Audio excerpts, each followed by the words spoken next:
भारत में एडवाइजरी जारी, ऑक्सीजन व बेड रखें तैयार, चीन की बीमारी पर अलर्ट। आप देख रहे हैं बुलेट रिपोर्टर। केंद्रीय स्वास्थ्य मंत्रालय ने चीन के उत्तरी क्षेत्र में एवियन इन्फ्लुएंजा H1N2 के तेजी से फैल रहे मामलों और बच्चों में सांस की बीमारी को लेकर अलर्ट जारी किया है। मंत्रालय ने राज्यों को लिखे पत्र में सभी सरकारी और निजी अस्पतालों में बच्चों में निमोनिया के मामलों का तुरंत पता लगाने का निर्देश दिया है। अस्पतालों में ऑक्सीजन और बेड की व्यवस्था बेहतर करने को कहा गया है। मंत्रालय ने इन्फ्लुएंजा और गंभीर श्वसन संक्रमण के मामलों का पता लगाने का निर्देश दिया है। जल्द रिपोर्ट भेजने को कहा गया है। मंत्रालय ने साफ कहा कि देश में कहीं भी H9N2 के किसी मामले की पुष्टि नहीं हुई है।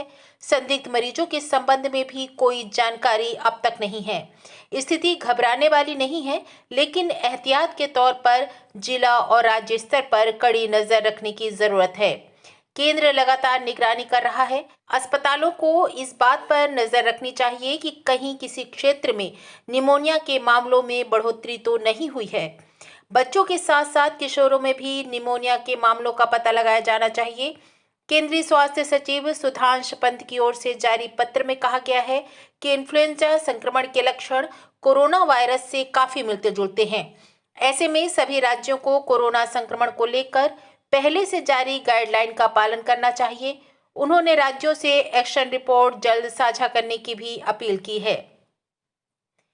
विश्व स्वास्थ्य संगठन ने भारत को भेजे ईमेल में कहा कि चीन में फैले संक्रमण की रोकथाम के तरीके कोरोना जैसे ही हैं।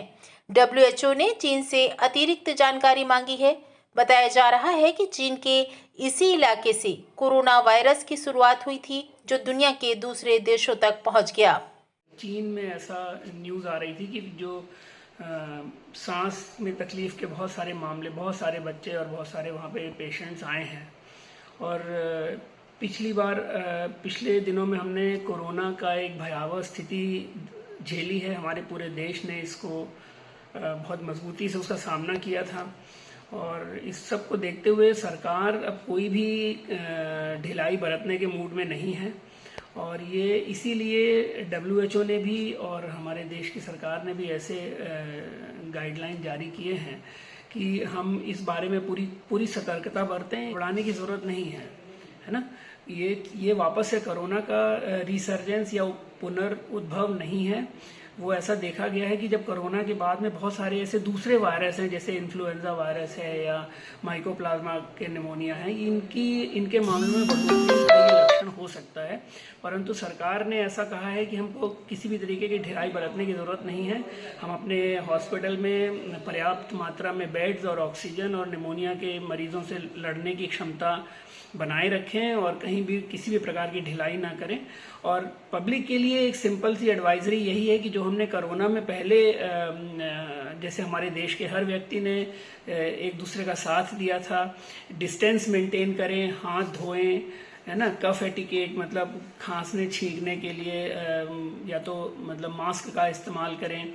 और यानी किसी भी कोई भी अगर निमोनिया या इस सांस के मरीज अगर ऐसे आते हैं फीवर के साथ, तो उसको समय पर डॉक्टर को दिखा लें। अगर ज़रूरत बहुत ज़्यादा बाहर निकलने की ना हो उस मरीज़ के, तो उसको घर पर रखें और उसकी सतत निगरानी करें। बस इतना ही हमें ध्यान देना है।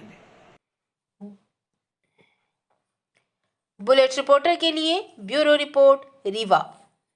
नए वीडियोस एवं ताज़ी खबरें मिलती रहें, इसके लिए हमारे चैनल को लाइक, शेयर और सब्सक्राइब करना ना भूलें।